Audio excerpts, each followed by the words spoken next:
Okay, guys, so I showed you how to start the square one and how to actually change over the rows. So now I'm going to do the same one for the round one. As you can see here, I started with a double crochet and I used single, double, single, double crochet, and then I ended it off. So if you want it bigger, you just add single again and then double. So in both these patterns, the square one and the round one, you can actually make table mats as well to go with your coasters. Here I made a little table mat from the square pattern, as you can see. So I'll put a link in the description that takes you to where I discuss this pattern and show you how to do it. Okay, so now first I'm going to show you how to start with the round coaster. Okay, so what I'm going to do is I'm going to take 2 fingers, wrap it around like I do for my slip knot as well. Oh, yeah, slip knot as well. But here I'm going to use 2 fingers because I want a bigger hole. So it's end over end. Then I'm going to put that one in that thing, in those 2 fingers, holding it. And then put my needle through the big loop. You can see there, I put it through the big loop. Hook it and bring it over, so it makes like a little loop here that looks like a stitch but isn't one yet. And as you can see, if you look at this hand, I'm holding where the 2 is overlapping so it can't move.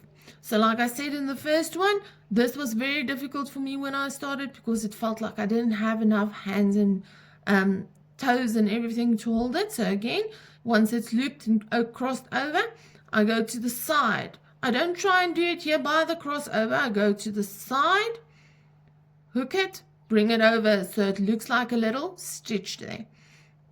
And then I do a chain stitch. And as I'm going to start with a double crochet as we discussed, I'm going to do another chain stitch. Just hook it and pull it through. There I have the start of my round work. So this will actually count as a stitch. And I'm going to add 12 stitches to this round circle, magic circle.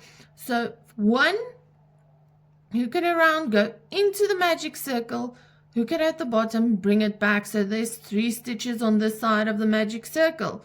Pull it through 2 and pull it through 2 again, your double crochet. So hook it around, go through your magic circle, hook it, bring it back, so there's 3 stitches on the hook, and then we take it round, pull it through 2, go back, hook it again, and pull it through the magic ring, the last stitches again. So we can see we have 3 and we have to do 12. So there's number 4, 5, and again, make sure that you have enough loose yarn to work with so it's easy to work with. And as you can see, I'm holding where it's overlapping, and the important part is not to work past this point because I'm going to pull this to close it. So 2, 4, 5, 6, 7,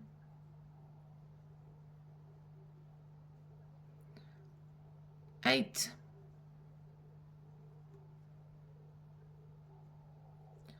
9, and when I get to this double part, I work through both. 10, 11,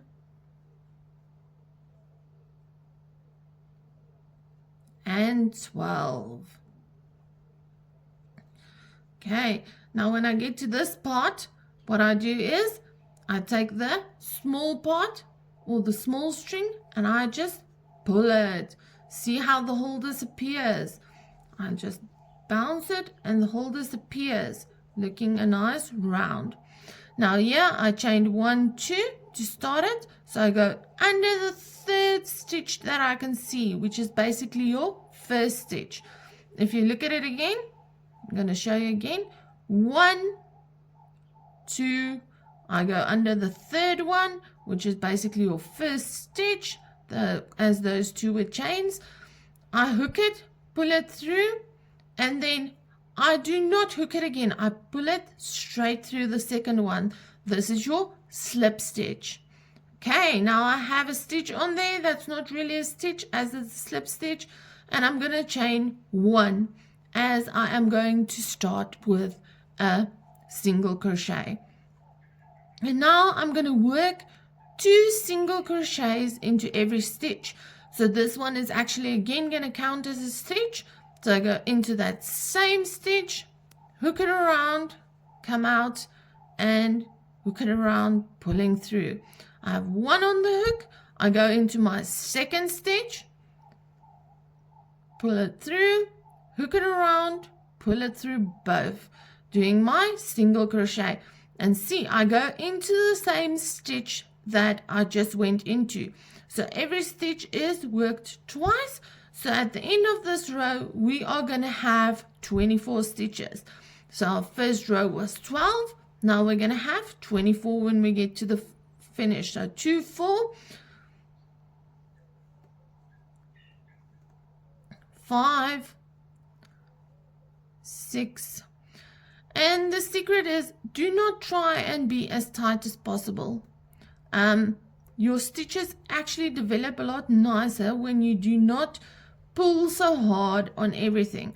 Just make sure you pull through nicely. But look at that. I do not pull. I do not make this as tight as possible. I have some space between my needle and my previous stitch. So you do not have to make it tight and to get the desired effect. It doesn't have to go in perfectly and come out. And actually, if you are a bit looser, like you see, you have a little bit more of a space there to work into. So there's no struggling to get your needle into the stitch for your second one or even for your first one. So I recommend not being as tight as possible, rather keep it casual, loose, and relaxed. Okay, so we're going to finish this row, and then we're going to have 24 stitches on here. You see, I work into each stitch twice. You can see there, you can see my stitches so nicely. Look at those stitches, 1, 2, 3, 4 left. So I'm going to work into each one twice. And because I wasn't so tight, I can see my stitches perfectly. They do not skew to the one side because I tightened it too far. Okay, so 2 stitches left. 1 stitch left to work into twice. As you see here, you'll see it's my single crochet or my single chain that I did first. It's on the border between these 2 stitches, because remember, I worked a slip knot coming out into both stitches to put them together. So I'm going to still work 2 into that space, even though it looks like it's going to be 3.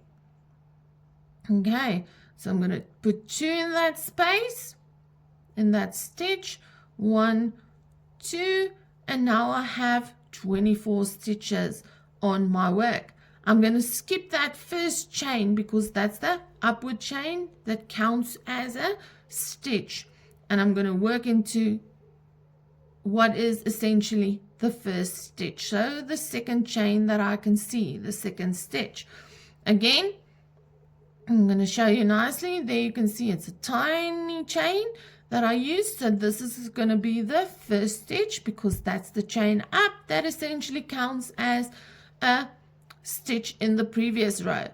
I'm going to put it through, pull it through, not loop 1. I'm going to pull it through straight, so that's your slip stitch to end the row. There you can see it. It's not a real stitch that I can count. So now I'm going to do double crochet again. So I'm going to chain 2 again. So just wrap it around, pull it through, wrap it around, pull it through, exactly the same as if you would start making a chain from a slip knot to start your work. Okay, again, here you can see it is in that stitch and in that stitch. You're going to count it as the first stitch in the second row in this first stitch. 1, 2, 1, 2. So 1 into the first stitch. So this chain is going to count as your first stitch. And then in the second one, you're going to work 2. Your second stitch gets 2 double crochets. 1, going into the same stitch, 2. Okay, again, now you're going to go into the third stitch and only put 1 in there, 1 double crochet. The fourth stitch, as you can see there, or the next stitch, go into it, do your double crochet and do a second crochet. So this is a way that you actually increase your stitches, how can I say, slower, so that it doesn't fold up and close up but lies flat on the table. Otherwise, if your stitches increases too quickly, it pulls the work together and looks more like a little ball. So I like doing this, the gradual increase, instead of increasing every row doubly. So we did 2 in that stitch. Now we're going to do 1 in this one, 2 again,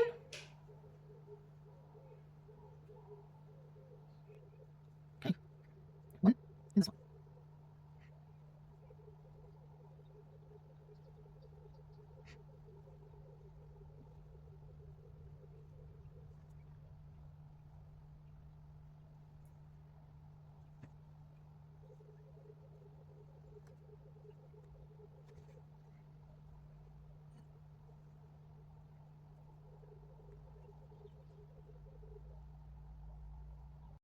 So yeah, I get to the end of this row again. I have 2 stitches left. I'm going to put 1 in that last one, and then, as I said, that first chain looks as if it's in this one, but you're still going to work your 2 in there. Okay, so 1 double crochet, 2 double crochets. Okay, remembering that we're using double crochets in this one, we have the 1, 2 chains. So we're going to work under the third chain that is essentially the first stitch. Put it through both loops. As you can see, just hook it, pull it through. So there's 2 on the line, and put 2 on the hook and pull the first hook through the second one. So to make your slip stitch. So I'm going to show you how to start the next line again, and then we are finished together. So because it's 1, we're going to chain 1, or because it's the single, we're going to chain 1. And in this line, we are going to go 1, 1, 2, 2. So 2 single crochets. So the first one gets a single crochet, the second one gets a single crochet, and the third one gets 2. So I essentially think of it as a 4 pattern, 2 singles and a double. So to continue this, now we're going to do all the way around 2, and then a double, 2, and then a double into it. So the next one, we're going to do a double crochet again. So you're going to slip knot, put on your 2 chains, and then you're going to go 1, 2, 3 double crochets, 1 in each stitch, and then the 4th stitch gets 2. So for every row you increase your single stitches by 1. That makes it very easy to remember. So in our first row, we didn't have any single stitches. We had 12, then we didn't have any single stitches. We did 2 in all of them. Then on our third row, we did a single, a double, a single, a double. So one single stitch or one stitch and then 2 stitches in the next one to increase it by 1 for every 2. So essentially a 3 pattern. And then on this row we had 2 and then 2 in the same stitch, 2 and 2 in the same stitch. So you're going to repeat that pattern, putting a single stitch in every one as you go along. So as I said, this one is 1, 2, 3 single stitches, 1, 2, 3, 2 stitches, 1, 2, 3, 2 stitches. Then the next row is going to be 1, 2, 3, 4, and you can make this as big as you want to also go to a placemat. It's going to be a round placemat, but it's going to have the same stitches. So essentially you can do both. You can take your square and turn it into a placemat so you have a set, or you can just do your coaster and use it in your living room. You can do your round, and then when you extend it, as I said, I'll put a link into both of these so you can see exactly how the pattern works if you follow the link. In this one I show you how to make the coasters, but you can also make placemats for both of them, and that link will be in the description. So again, as you can see, how do you know when you're finished with your projects? So 1, 2, 3, 4, 5 rows. You're going to knit or crochet 5 rows. You have 1, 2, 3, 4 done. So if this one's done, you're going to do a double crochet and then you're finished, unless you want it bigger or unless you want to do your placemat. Same with your square one. Here's your single row, your double row. So you can essentially count in twos. 2, 4, 6, 8, 10, 12. So it has 13 rows. Of those, there's going to be 1, 2, 3, 4, 5, 6, 7 single crochets, starting and finishing on a single crochet, and 1, 2, 3, 4, 5, 6 double crochet rows, alternating. I will put the pattern in the description. As I've shown you how to start, I will make it quite easy to read that pattern. If you're unsure about anything, please send me the questions so I can help you.